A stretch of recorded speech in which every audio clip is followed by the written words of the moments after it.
Welcome to Cup Chat with Texas A&M AgriLife Extension Service. Today, join Emily and guest Raymond VanBuskirk as they discuss and debate recent rare bird sightings and when rare birds start the discussions for range expansion. Hope you enjoy. All right. Good morning, everyone, and welcome to Cup Chat with Birding with Texas A&M AgriLife Extension Service. So we have a special guest back, Raymond VanBuskirk. I don't say that right, do I? No, you don't. Well, I was close, right? I barely say it right. So VanBuskirk. No. There you go. Okay, close. So, Raymond, you're a professional birding guide, travel around the world birding. It's been a while since you've been on Cup Chat. I think the last one you did, we were doing an ID. You did a really good ID video, and I can't remember quite what it was. I can't remember if it was I think maybe it was woodpeckers. That sounds very right.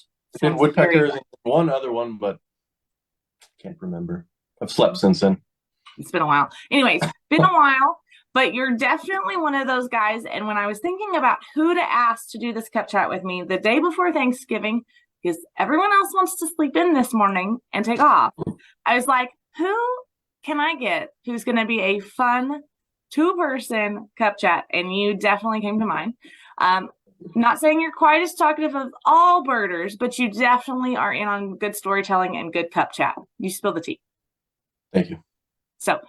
But since it's been a while, why don't you share a little bit with some of our new followers, maybe a little bit about your birding journey. And everybody else, remember to comment where you are joining us from on Facebook so that we know where you are from. So, go ahead, Raymond. Well, today I'm joining us from Albuquerque, New Mexico, which is where I was born and raised. And I started birding, I guess I started birding when I was 7. I was camping in southern New Mexico and had a little western tanager fly in and land on this log next to me where I was whittling a piece of wood with my pocket knife. And it sounds like a classic Boy Scout story. On it, yeah, it blew my mind. And I told my my scoutmaster, I was like, I just saw this crazy bird, bright yellow, red head, black wings, and in true be prepared style, he's like, good thing I brought my binoculars and my field guide, and he pulls these things out and gives them to me. And then the next couple days I'm just exploring the woods, looking at birds and discovering my first black-headed grosbeak and western bluebird, western wood pewee, all sorts of things. And that pretty much stuck. And then I got involved in bird banding and bird research, tour leading with local Audubon and stuff, and eventually that led into proper field ornithology jobs in the Southwest as well as on boats up in the Arctic. And I've been leading tours, bird watching tours, primarily professionally for about 10 years now. Currently I work for Wings and I run also some of my own tours as well. I help organize a really great group called QBNA, Queer Birders in North America. And our next conference is this January in South Texas. So I don't know, all birds all the time, different, areas of birding. So, yeah. Well, I think you brought up a great point. Your next conference, South Texas, and I think that's the perfect place to dive into our Cup Chat, because I feel like the birds in South Texas have literally taken the world by storm. I shared a post, and I probably should not repeat this on Facebook, but I'm going to. I shared a post from the Houston Chronicle onto our Facebook about the cattle tyrant. And it was so interesting reading the comments of the Houston Chronicle's post of how many people had seen a cattle tyrant at their backyard bird feeders. Oh yeah, it's like all the people in Eastern North America who have seen ivory-billed woodpeckers at their house. Same phenomenon happened when there've been these past reports of ivory-bills back from the dead. But anyway, so we've got this huge rare bird alert. We've got national media attention, and we have the cattle tyrant. When you were recently in the RGV for the birding festival, did you go chase or not? I did. You did. Did you Yeah. get a picture of the dumpster? You know what? I didn't take a picture of the dumpster, but the day I went, it was absolutely pouring rain. I That's mean, disgusting. the clouds just opened up, and it was a deluge, and yet all the birders were out there, just like shuffling across the road in front of traffic in the rain. It was a whole thing, but um, yeah, I finished up at Rio Grande Valley Bird Festival leading, and then I was driving that direction to get home, anyways, and it was very conveniently like 15 minutes off my route. Um, and I've actually seen cattle tyrant where they're typically found Right. in Panama, but not for a number of years. So I was like, oh, this would be cool. So yeah, I saw it. It was I did see it hit the dumpster once, and it was just soaked. It got attacked by a grackle that Oh. grabbed onto its neck. They like hit the ground, screaming, and then parted ways. But yeah, I went. It was cool. It was really cool to see.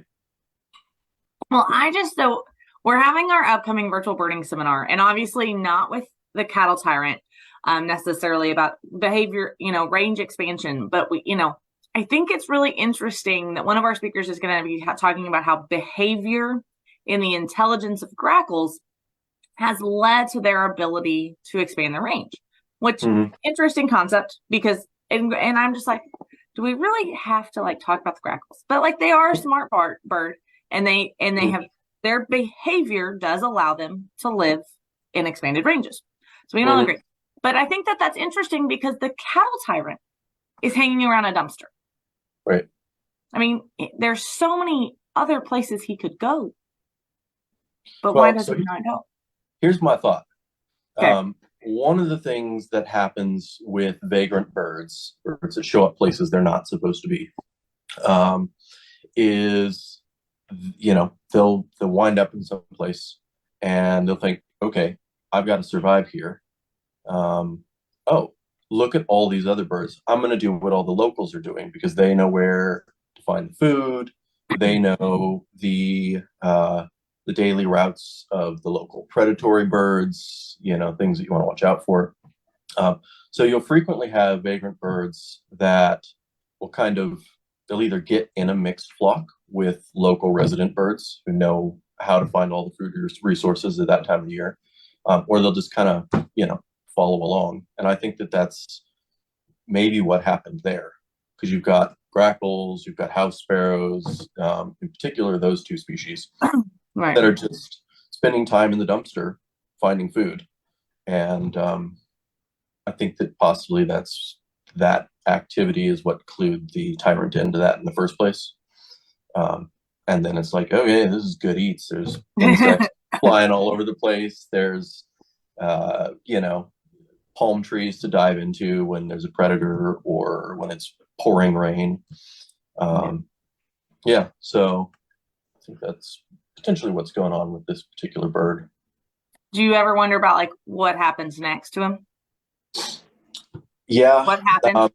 What happened? I read a report that thought he was a stowaway on a boat, that it was unlikely that he flew here, that he was stowawayed on a boat and he got here. Yeah. So what is your thoughts? Well, so you got to look at the kind of range of cattle tyrant.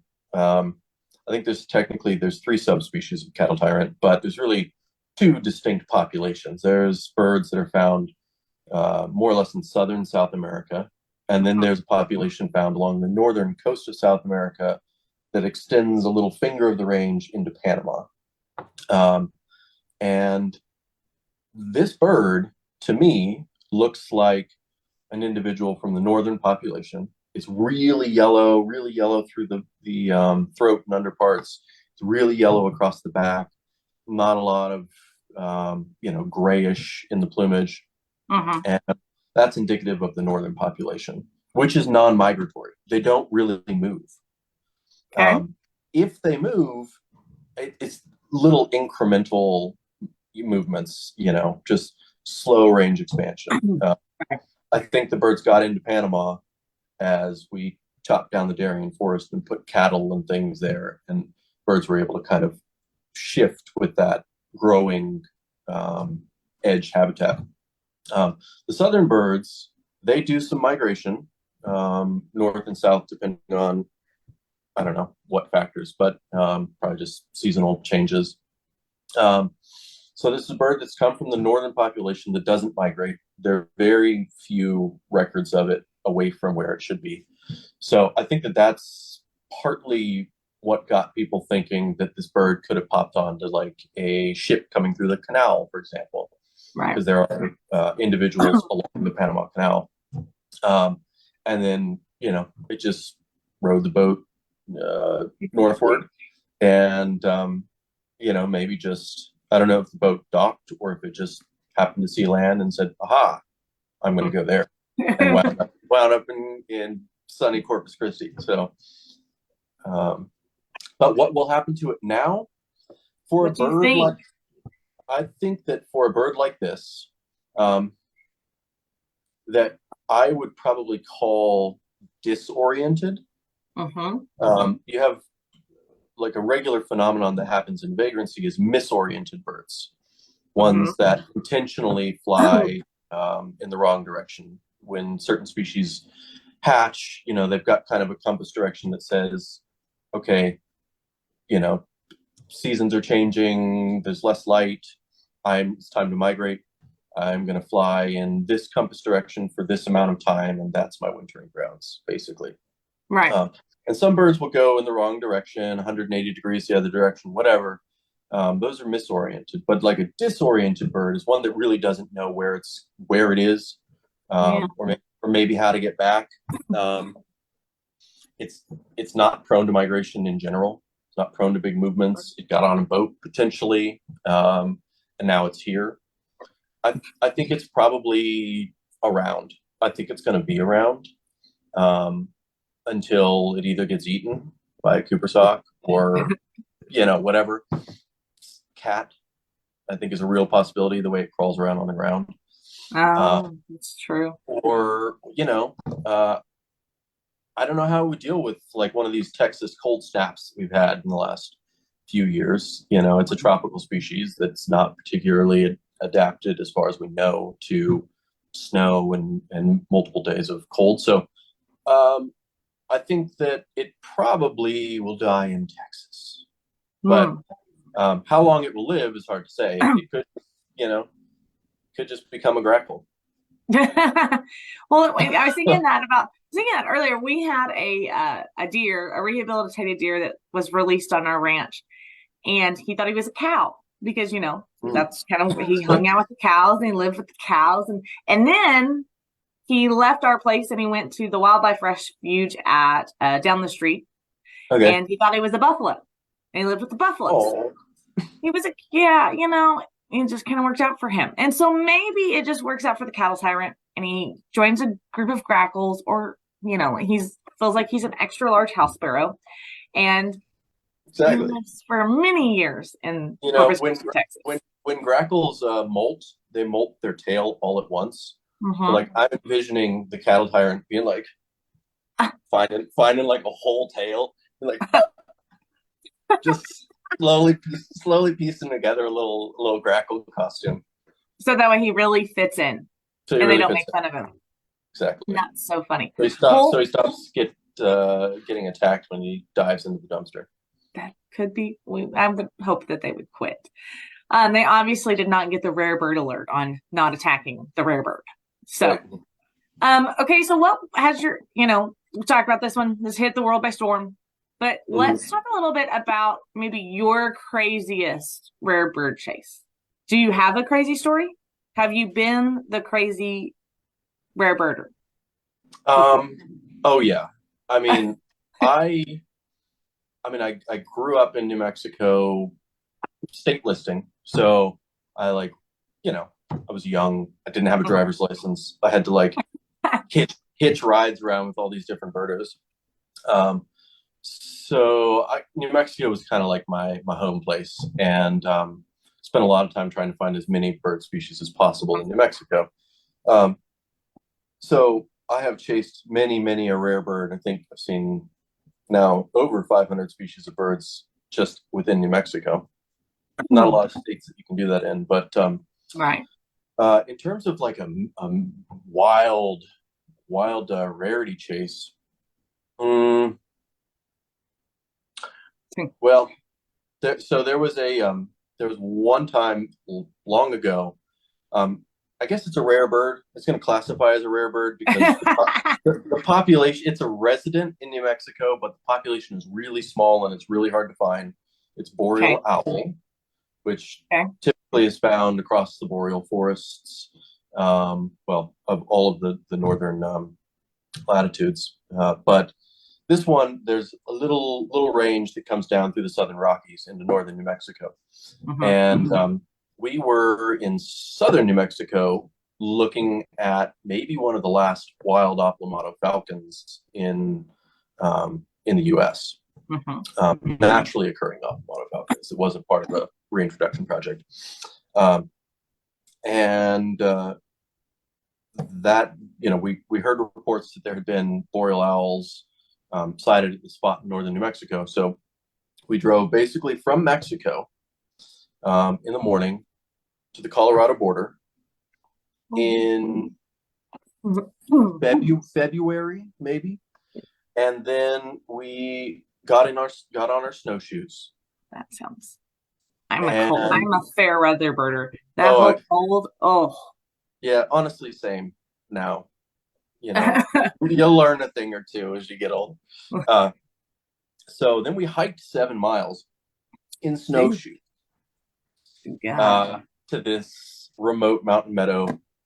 The weather was supposed to be really nice, and it wasn't. Once we got there, but like we finally get to this spot, and like you get to a spot where that there's the possibility of this rare bird, and it's just like a hit of dopamine, and then there's like the moon is out, but then all of a sudden all these storm clouds move in, and it just starts dumping snow to the point where you could barely see your hand in front of your face.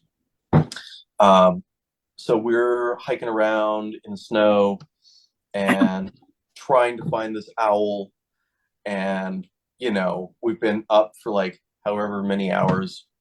We're on the Mexican border in the morning. Eventually decide we're going to die out here. We should probably hike back.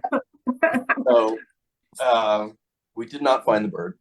Oh, which sometimes stories that ends like that. Sometimes that's the case with rare bird chases. And then right as you had to go into Colorado and then back into New Mexico. And we cared about the bird in New Mexico because we were stateless. Right as we got back into Colorado, the clouds parted. all the owls, and there was saw-whet owls and a long-eared owl. Like all these owls started just singing, and we contemplated for a minute turning around and going back in, but we didn't. So we tucked our tail between our legs and walked back to the car and made it back to Albuquerque. We did later find the bird. Found different trip. Found actually the southernmost record of the species, at least modern day records, and a new high elevation record for the species. So we did eventually find it. Well, that's good. So, but there are birders that they'll hop on a plane and fly all the way across the country to go see one bird. I think I have yet to get on a plane specifically to chase a bird. To me, maybe if I was doing a big year or something, that would be different, which I don't ever really plan to do. But yeah, I just, I spend my whole year traveling around looking at birds. So, and I feel grateful for that. And I'm like, maybe I don't need to get on a plane and, just to see one single species. But, yeah. Well, that's a sad story, I guess. I mean, I think the clouds parting way and the storm happening, and all I could think of was, at least it wasn't rain. Snow is one thing because technically you don't just get like sopping wet. But if It's it had just dry. been It's it's dry. dry. You can just be cold.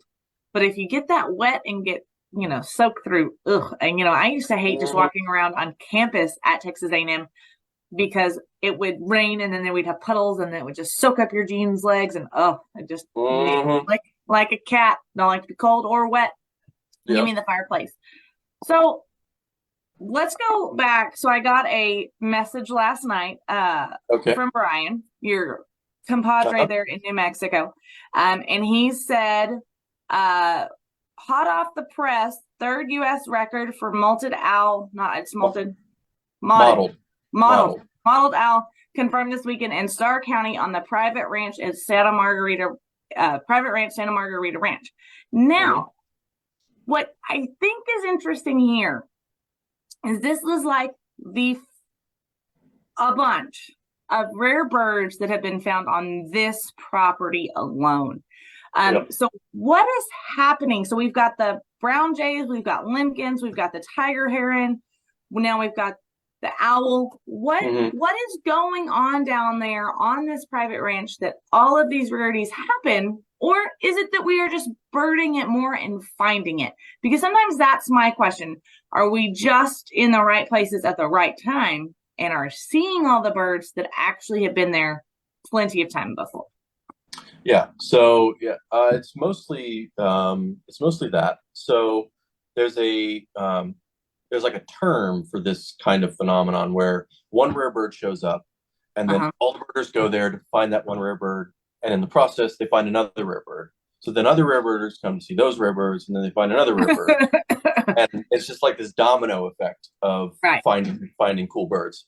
And birders call that the Patagonia roadside rest effect. And I this didn't goes realize it back. actually had a name. It has a name. It goes back. Birder lore. It's probably sometime in the '90s, I suspect, or Yeah. maybe even no, probably even earlier than that. I feel like maybe as far back as when Ken Kaufman was hitching around the country looking at birds. But there's one particular rest stop in Patagonia, Arizona, where a rose-throated Picard showed up and started nesting. And this was, I think, probably at the time a first record for U.S. And so birders began going to that spot, and then they would turn up some other rare thing and some other rare thing, and this happened, consistently for years. And people just started calling that the Patagonia effect. So that I think is what's happening here. People have Okay. been going to Santa Margarita for years, and it's always been a really good spot.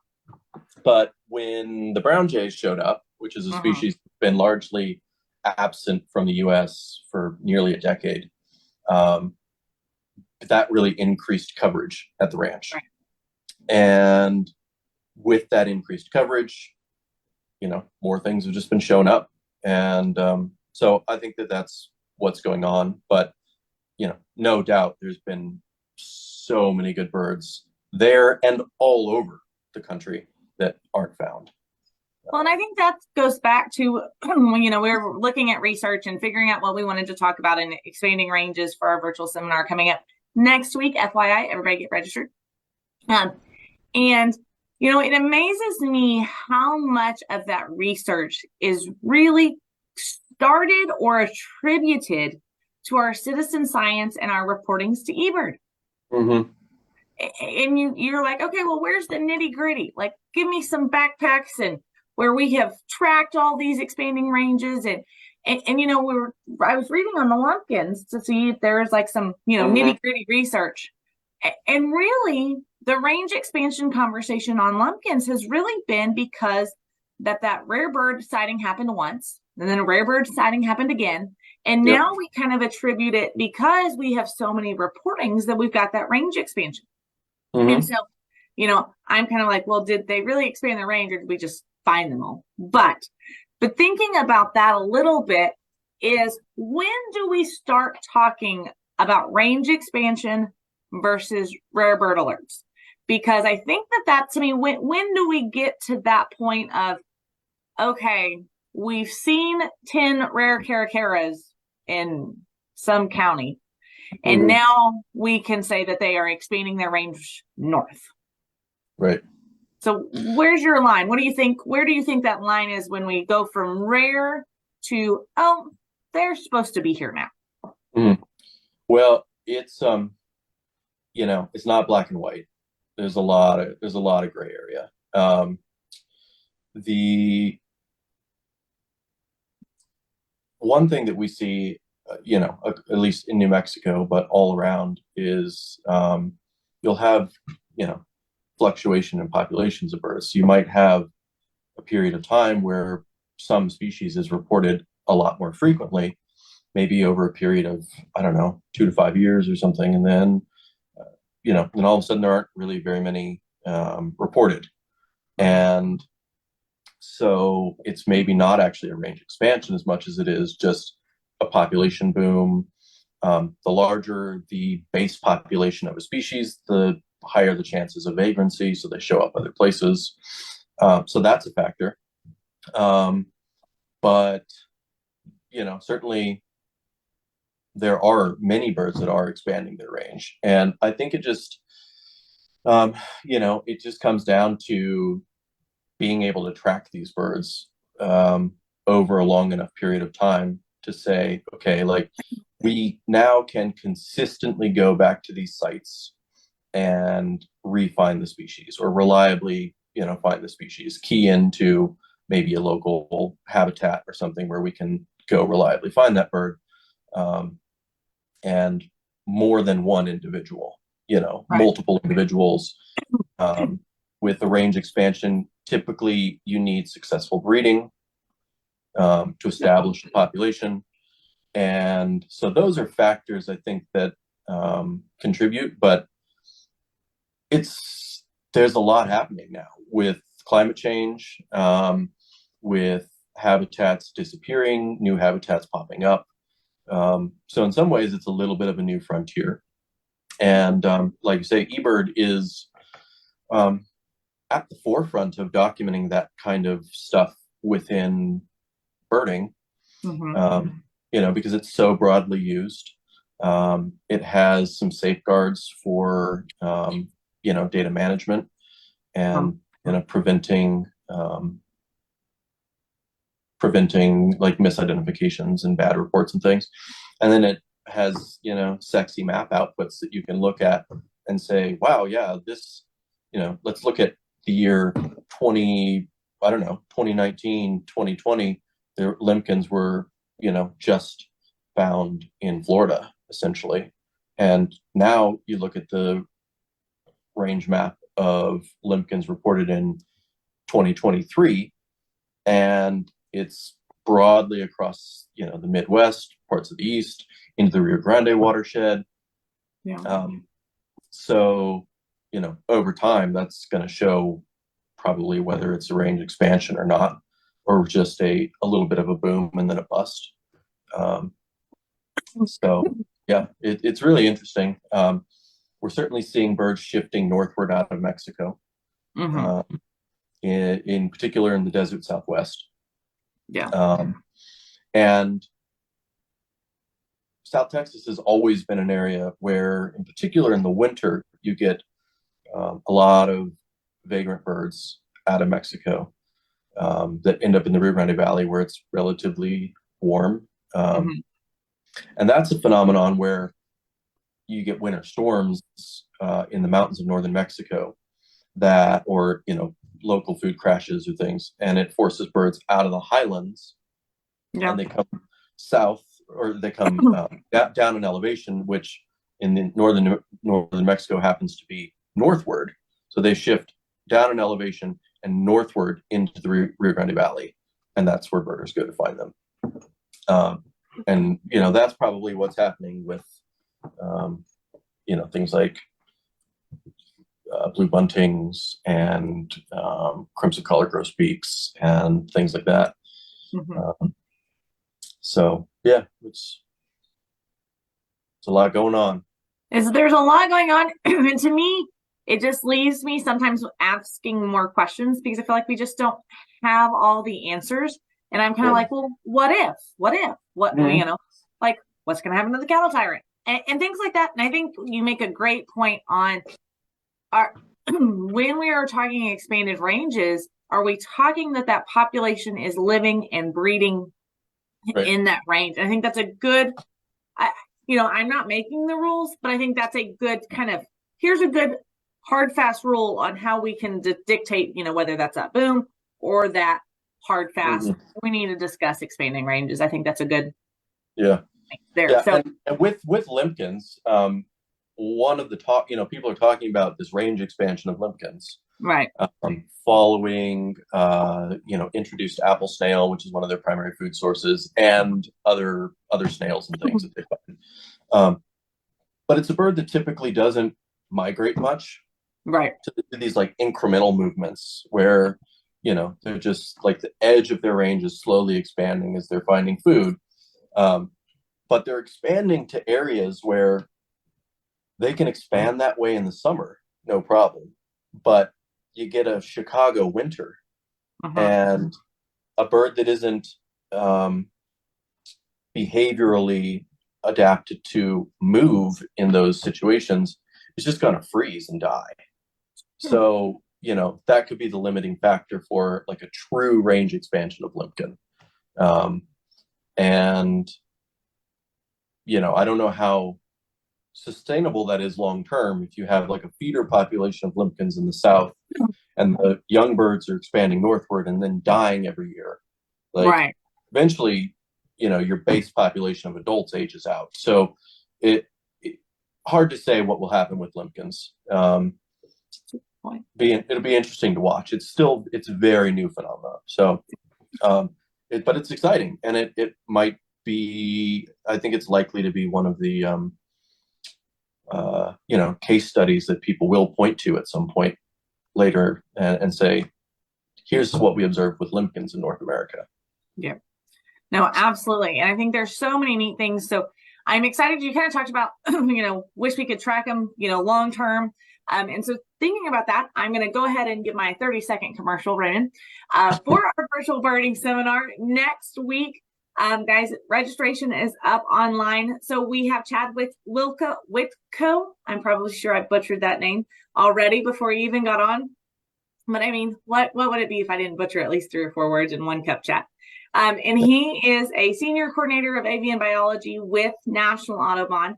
And he's going to kind of be sharing this behind the scenes look at their Bird Migration Explorer and talk about how that's going to be aiding our research and our technology that we have as we talk about range expansion and all that we do. And then as I talked a little bit about the grackle research that we're going to be sharing, they did their research on grackles. They have grackles putting together puzzles, Raymond. Is that not crazy? Mm-hmm. Yeah. So, like but they're going to be talking about how implementing a rapid geographic range expansion and how the role of behavior and habitat changes that. So excited to really talk maybe a little bit beyond the grackles on how that kind of that big picture behavior and habitat changes have kind of allowed for some range expansion and talk about some of those. So excited for that big time. Please get on and join us for that. One thing is that goes to help support Rio Diablo Birding Camp. So with our last virtual birding seminar, all of y'all were able to fund 2 $500 scholarships. And so camp costs no more than $1,000 for our kids. And so when we can provide $500 scholarships for them, it brings that cost down for those who really need it. So we're affordable anyways, and then we want to have an extra affordable option. So help us get to 5 grants for this year's, or 5 scholarships for this year's camp. Go register today. It is $15. Tell your birding friends to register. It's at 6:30 at night. So grab your other cup, put whatever you would like to in it, and enjoy us for 2 hours of range expansion talk. So, Raymond, where's your next birding journey? Well, I guess technically the next gig is that QB&A conference I mentioned in South Texas. So any Texans watching that are interested in being involved with QB&A, open to all members of the LGBTQ plus community as well as allies. You can find us on Facebook, Q BNA, and learn about that. But otherwise, I'm doing. Come February, I've got a New Mexico tour, and then I go to Puerto Rico and do a birding tour in Puerto Rico, and then I island hop over to the Dominican Republic, go look at some birds in Dominican Republic. So right about the time I start getting real sick of the southwestern winter, I get to go to the Caribbean and pop around from island to island. So that's I guess that's the next big trip. What a terrible life there. I know. Terrible. It's tough. Someone's got to do it though. Someone's got to find those birds. Well, thank you for your sacrifices for the world. But anyways, Raymond, it was great to have you on. Everybody, happy Wednesday. Happy Thanksgiving. Raymond, we'll have to have you back on because it's always great conversation and great thoughts. So happy Wednesday, guys. Check out registration for virtual birding seminar and check out Raymond and all of his upcoming trips. So bye, guys. Cool. Bye, everybody.